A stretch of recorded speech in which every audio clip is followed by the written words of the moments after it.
Eggs for Bart is the dead horse I keep beating over and over to wring out all the views I can from this now 2-year-old asset flip game. And recently, it has been brought to my attention that PewDiePie deleted his Let's Play of it without a word. It's gone off his channel, and nobody else seems to notice. I wonder why. And I never archived the video, so now there's no proof that he ever posted the video, besides some reaction video I found that someone made, but it's just not the same. So this is a call out post. PewDiePie has 24 hours to respond, or I will personally cancel him on twitter.com. I'm making one final video on the original game before going off to do whatever it is I want to do. The year is 2021. This quote-unquote game has been out for over 2.5 years. I made it when I was a young boy of 15. This video is going to be an in-depth critical review of the game itself, how it was made, and how it works. I do not have access to the original source files, those are lost forever, so sadly, this is confirmation that Chapter 4 will never happen. It all started when that Simpsons Hit and Run video came out from the Game Grumps. I had been struggling to commit to making and finishing a game, and I had no ideas, and one day I was hanging out with my friend, and we were looking at YouTube for some dumb, stupid stuff, and this was around the time that cartoon horror parodies were popular, like Arthur's Nightmare and 3 AM with the Krusty Krab. We came to the genius conclusion that nobody has made a Simpsons horror game that has got popular yet. So I went to the modelsresource.com and started downloading a bunch of Simpsons Hit and Run models. I imported them all into Unity and used the pre-made third-person controller assets which came with all the stock animations, and believe it or not, I went to Roblox to borrow a Simpsons house and Springfield map because I didn't like effort or work. If you look at the credits, you'll actually just see the name of the person who created the models, not where they came from or what they were created for. So that's why everything looks so blocky and Minecrafty, because it was all made in Roblox. In fact, some people have actually recreated my game inside of Roblox after finding the same map. So you can go play those too, I guess. After I got things working, I remembered the Game Grumps video that came out recently, and I downloaded a bunch of audio clips and decided to base my game around one joke in the video, getting eggs for Bart. So now you know where the idea came from and what all was brought together to make the game. It took about 2 weeks to make the first chapter, and after creating a simple pathfinding system for Marge to walk around in and a bare-bones story that I made up as I went along, it was ready to release. And just like I thought it would, even though I knew the game was a stupid asset flip, it got a lot of attention. Big names started playing it, and people were loving how dumb the premise was. On top of all that, Game Grumps were the source of the joke, causing it to spread pretty fast around the site between Simpsons fans, horror fans, and Game Grumps fans, but most of all, children. Here are a few of my favorite YouTube comments I've received on trailers and videos about the game on my YouTube channel. Only eggs can sustain me. I am your character arc. Bring me head of pig. You make it in iOS mobile and iPhones and iPad. Whatever this is. Oh great, everyone is dead. Good. Now this is Eben. Chapter 4 Histati. Homer go to house and see the Wiggum death body and make the body go to house on scene of chapter 2. But Chief Wiggum Fleebs. Everyone give Fleebs a break.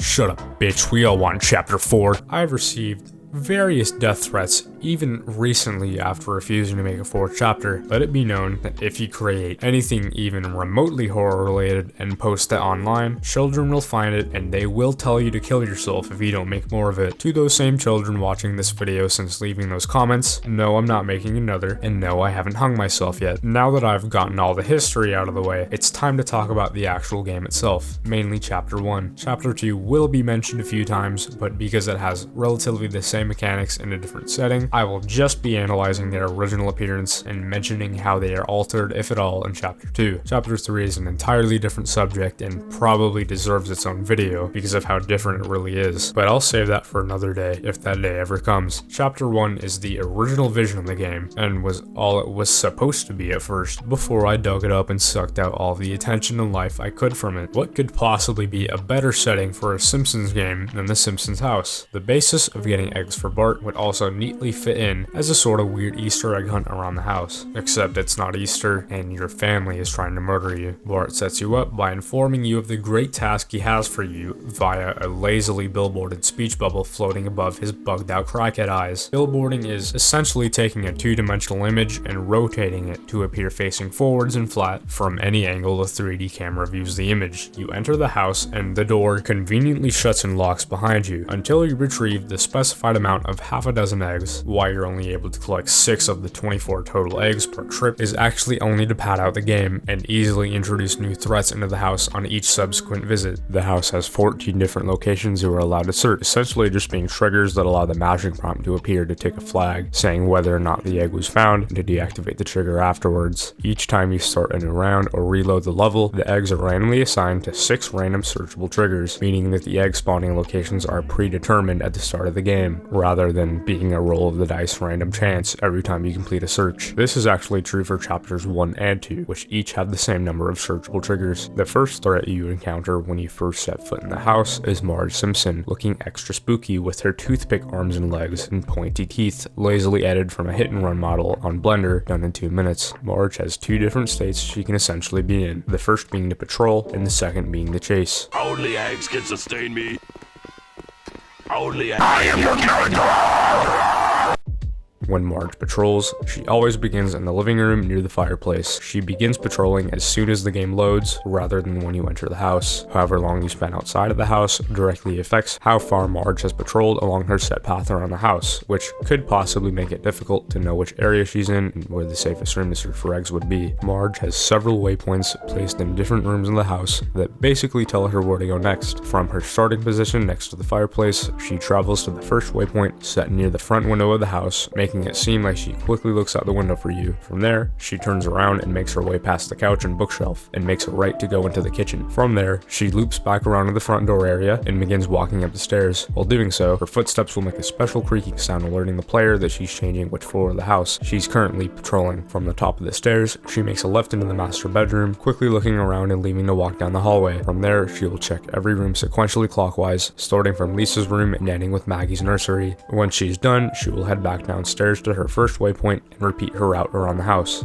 Marge has essentially a cylinder hitbox surrounding her on all sides that, once the player triggers or enters, causes her to shift into a state of chase. Once Marge enters her chase state, she is unable to return to patrolling the house and will follow Homer, slowly increasing her speed over time in order to get close enough to trigger her second smaller hitbox that tells the game to jump scare the player and end the attempt. Originally, it was planned for the player to be able to run away from Marge, escaping her line of sight and returning her into patrolling the house, but a coding error resulting in her continuously chasing you made the game more difficult, so I decided to cause pain and leave her like that. In chapter 2, Marge has the same pathfinding system except in a larger area. To compensate for having the increased area, she runs about 2 or 3 times faster while patrolling than she does in chapter 1. Speaking of chapter 2, I've found that this type of game does not work as well as it did in chapter 1 because of the open world setting in the forest. The narrow hallways and doorways in the house confine you better, and because of the smaller area, the threats become more intimidating and you can never really know how close they are or where they are unless you educate yourself on how exactly each and every threat works and where they'll be next. After successfully collecting 6 eggs and leaving the house, a story event loads in, placing Homer inside the Quickie Mart after hours. The camera is unable to be rotated and is set at a fixed angle due to the fact that the Quickie Mart model I used was only able to be viewed from that specific angle and had no geometry modeled behind any of the other sides of the counters, as it was only ever intended to be viewed at that angle. You follow the obviously placed trail of blood behind the register to find Barney Gumble, of all people, dead inside the Quickie Mart at night. Don't ask me why of all places he's where Apu is supposed to be, because I genuinely don't know. This is another example of 15-year-old me being lazy and randomly throwing stuff together to try and pretend to make a cohesive story that makes sense and isn't stupid. I failed. Cutscene ends with an embarrassing long dramatic close-up of the body and returns back to the present to start the next round. This time, the new threat introduced in the house is Maggie. Unlike Marge, Maggie is always in the same location in the house and does not activate until the player enters the house. Every 5 seconds, she has a 20% probability to begin crying. When Maggie cries, a 20-second timer starts counting down, and the player must stop what they are doing in order to go to Maggie's nursery and soothe her, or else, if she cries for too long, she will seemingly teleport to you and shake around in a jump scare, ending your attempt.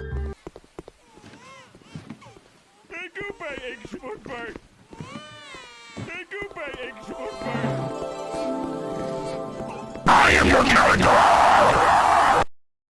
This is communicated to the player seemingly in no way, for whatever reason, expecting them to use trial and error until they finally figure out the specific thing they have to do, unless you count the nursery being completely empty and void of any searchable triggers, as hinting at the possibility it might be important later. The only other way you can figure this out is by the conveniently added help menu on the title screen, because how else are you expected to figure that out really? Maggie is easily the most frustrating threat in the game, causing you to give up whatever you're doing and hope Marge or anyone else doesn't just happen to be in your way of reaching the nursery. It's pure luck whether or not you get a good attempt, where she only tries a handful of times, and when she does, you have a clear shot of quickly getting to her room in one piece. Once you get lucky and beat round 2, another story event takes place. If it wasn't clear earlier, these are flashbacks to what happened prior to beginning your egg hunt. Barney's spooky ghost appears outside of the Quickie Mart and leads Homer back to his favorite bar, Moe's Tavern, where once you reach the front door, cuts to black and ends in a cliffhanger. Round 3 adds in our third threat of the night, Lisa. I am your character!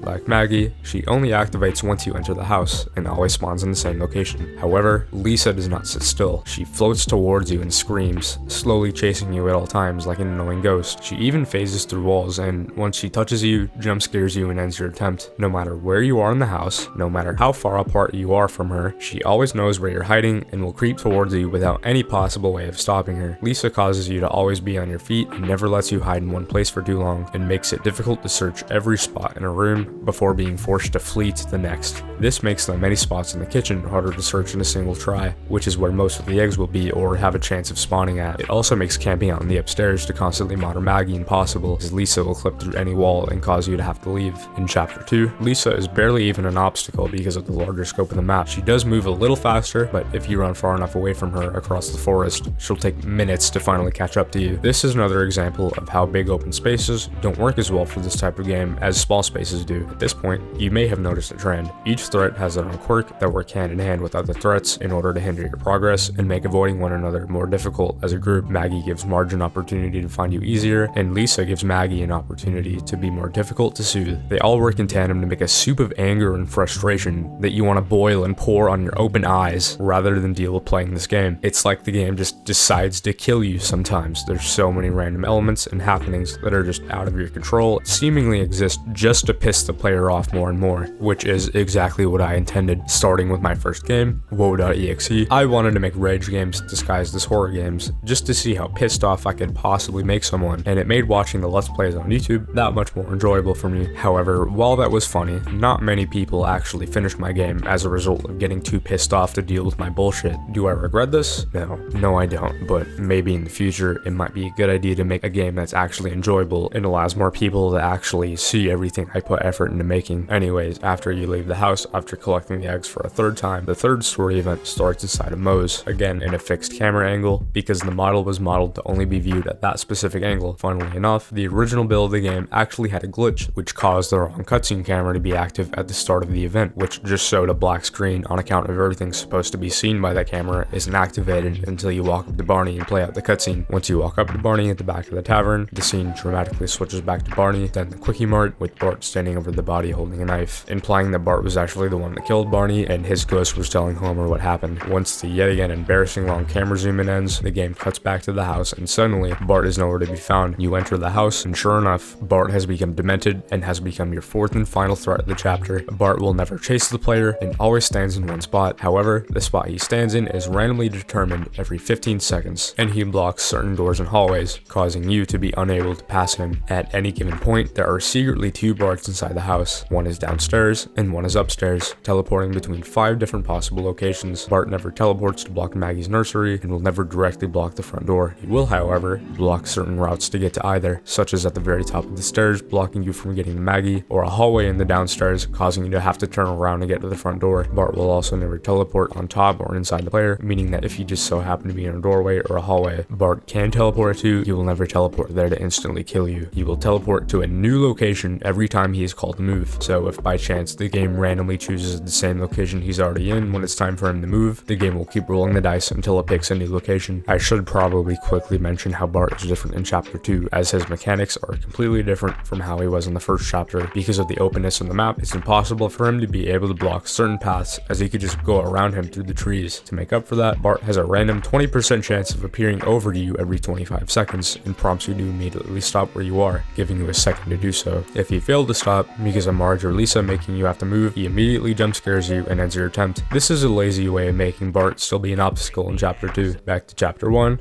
The worst thing about Bart is that even though he will never teleport to a doorway you're currently standing in, if you are inside of a room that Bart has a chance of blocking entry to, he could theoretically trap you inside the room with no escape for 15 seconds. That's 3 different chances Maggie has to start crying, since she has a chance of doing so every 5 seconds. If Bart traps you in a room and Maggie starts crying at the earliest possible chance, being as soon as Bart teleports, that only gives you 5 seconds to get to her room after you waste 15 seconds waiting for Bart to move. And if Marge is close enough to you on her path around the house, she will spot you almost 100% of the time. And with Lisa following you non-stop, causing her to be constantly on the move, it's pretty easy to accidentally bump into her or her brother. This is what I mean when I say the game just decides to kill you. The rage-inducing gameplay of any given attempt is entirely thanks to the game's randomness and uncertainty. Combine that with a lazily thrown together plot, bare bones controls, and the muscle aches and cramps caused by having to mash the E button hundreds of times. It's just a horrible experience, and yet to me and many other people on the internet, it's still fun. It's fun to keep trying to beat the odds, and it makes completing every level after countless attempts that much more satisfying. Chapter 1 is truly what Eggs for Bart is at its peak, at its best. Each mechanic works hand in hand in unison to keep the player on their toes and make each trip inside the house exciting. When you look past all of the flipped assets, the lazy programming, and the randomness, there is potentially a good game hidden there somewhere. I've thought about remaking the game countless times, and who knows, maybe I will in the future, but all of the effort to go through and make a game is better saved for something completely original that I can actually sell, something more worth my time. Chapter 1 finally ends with Homer leaving the house for one last time and is tragically stabbed in the back by his own family, quite literally, with Barney's ghost looming over them all. Chapter 2 starts with Ned looking for the missing family, experiencing the same threats over a 4-trip egg hunt in the forest, learning that Homer actually survived, and tries to come to Ned to stop him, only to die horribly.